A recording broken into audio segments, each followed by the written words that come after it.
निखिल कुमार एक साधारण से व्यक्ति थे और साधारण सा काम ही करते थे।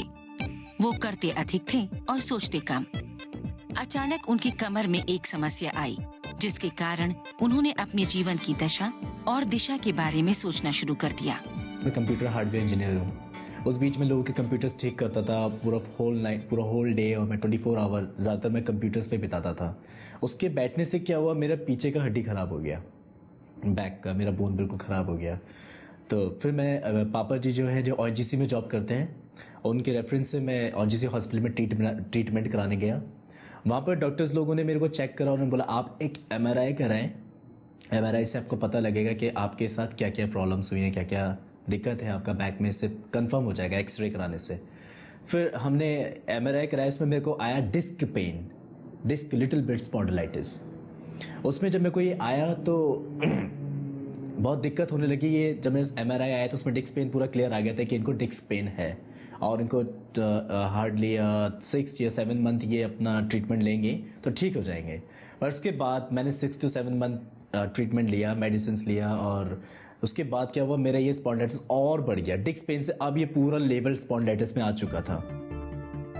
उनकी ये समस्या इतनी गंभीर हो गई कि उनके लिए चलने जैसा मामूली काम भी बेहद तकलीफदेह हो गया। रात में भी उन्हें दर्द से कोई राहत नहीं मिलती थी।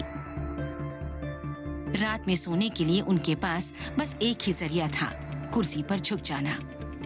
इवन अब मैं सो भी नहीं पाता था, मैं करवट नहीं ले पाता था, मैं अपने पूरे कमरे में रो रो के रात बिताता था। मैं ठीक से रोड पे चल नहीं पाता था क्योंकि डॉक्टर ने कहा आपको ऑपरेशन की ज़रूरत है। पर ऑपरेशन जब मैंने सुना तो मैं काफ़ी हताश हो गया, काफ़ी परेशान हो गया मैं सब सुन के हॉस्पिटल के बाद मेरे को कहीं ऐसा जगह जाना है जो ऑपरेशन कराना पड़े। तो मैं I was afraid that time. पर डॉक्टर ने बोला कि अगर आपको ऑपरेशन भी हो जाए तो मोर देन मैं आपको 70 या 80% देता हूँ कि आप ठीक हो जाएंगे, क्योंकि इन इंडिया स्पॉन्डिलाइटिस का इलाज जो है कंफर्म नहीं है, ठीक से नहीं हो पाता है। उस बीच क्या, जब मैं डॉक्टर के चैम्बर से बाहर निकलता था तो मैं काफ़ी पेशेंट देखता था स्पॉन्डिलाइटिस के, उनके देख के मैं टूटता जाता, मन से मैं टूट जाता था, रो पड़ता था कि वो अपने ऑपरेशन कराने के बाद भी वो देर बैसाखी पे वो लोग आ गए। ये सब सोच मेरे अंदर जब आती थी, मैं घर में आकर खूब रोता था। हु कैन हेल्प मी, कौन मुझे बचा सकता है इस चीज़ से, कौन मेरी मदद करेगा। डॉक्टर से सलाह मशवरे के बाद भी निराशा ही हाथ लगी। तो उन्हें फिर से चलने लायक कौन बनाता? क्या परमेश्वर उनकी कुछ मदद कर पाता?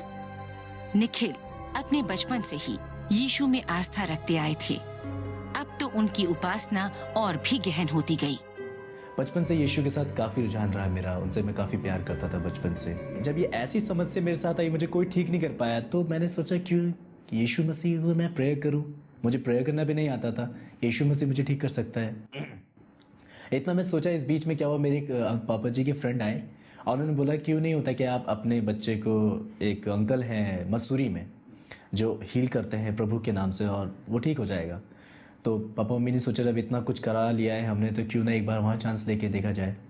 फिर हम वहाँ पर 1 सितंबर 2006 सुबह 8 बजे हम मसूरी में गए। वहाँ पर काफ़ी रश था, काफ़ी भीड़ थी, और उन्होंने मेरे को जब देखा तो पहला नंबर मेरा ही लिया उन्होंने। आई डोंट नो क्यों लिया। मैं वहाँ पहुँचा और जब उन्होंने मेरे को टच करके प्रे करा, वहाँ मैंने अपनी हीलिंग पाई, वहाँ मैं ठीक हो गया एकदम। बट विद इन 1 दिन के अंदर और 2 दिन के अंदर क्या हुआ, ये दर्द मुझे दोबारा शुरू हो गया। वहाँ से प्रे करने के बाद भी ये दोबारा शुरू हो गया मुझे, वही तड़प, वही इतना डर रहता था कि मैं, क्योंकि डॉक्टर ने बोला मैं कि आप शादी के लायक भी नहीं रहेंगे, और मैं यहाँ पर रूम पर रोता रहता था। उसके बाद क्या हुआ, सडनली अचानक जब मैं, ये क्वेश्चन मेरे मन में आते थे कि जीसस क्राइस्ट आप हैं और आपने मुझे चंगा किया, पर अब मुझे क्यों दर्द है, ऐसा मैं बोलने लगा।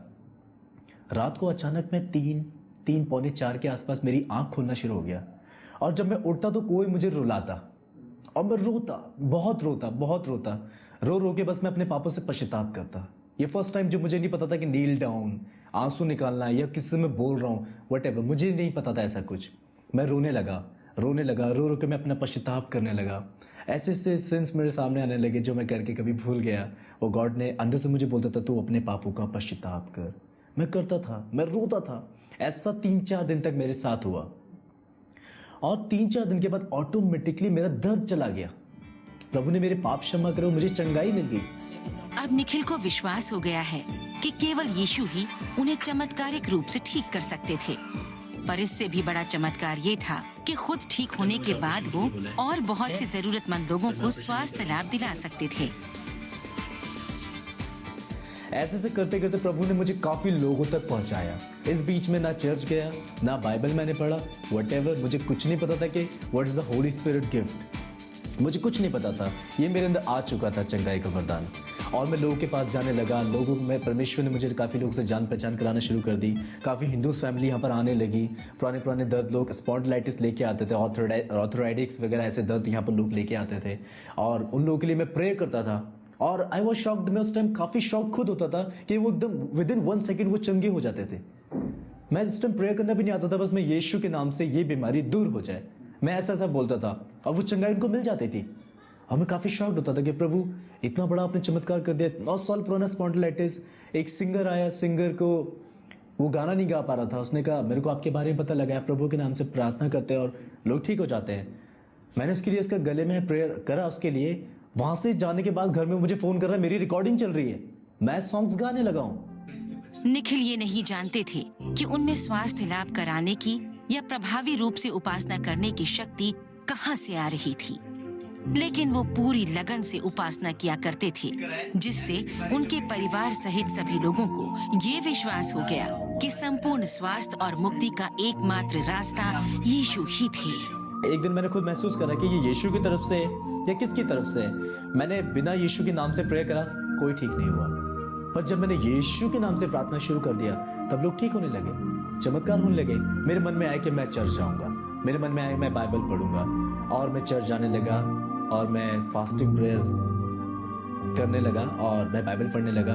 प्रभु के साथ मेरी संगति काफ़ी जुड़ गया। अब प्रभु मुझे अब इस्तेमाल कर रहा है। अभी मेरे पास काफ़ी यहाँ पर अपनी कलीसिया है, मैं चर्चेस में काम कर रहा हूँ, लोग मुझे बुलाते हैं, प्रीच करता हूँ। काफ़ी सारे फंक्शंस है जो अभी पेंडिंग पड़े हैं, उनके पास भी जाना है। अब प्रभु मुझे कहता है तू लोगों को बचा।